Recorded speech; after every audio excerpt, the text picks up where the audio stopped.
கன்னியாகுமரி செங்கல் சிவபார்வதி கோயிலில் விநாயகர் சதுர்த்தியை முன்னிட்டு கணபதி ஹோமம் நடந்தது.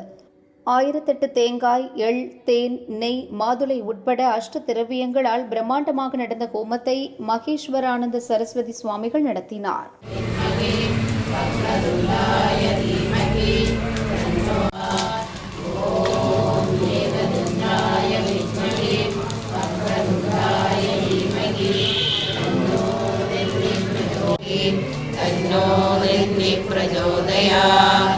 ஓம் ஏகதந்தாய வித்மகே வக்ரதுண்டாய தீமஹி தன்னோ தந்தி பிரச்சோதயாத். ஓம் ஏகதந்தாய வித்மகே வக்ரதுண்டாய தீமஹி தன்னோ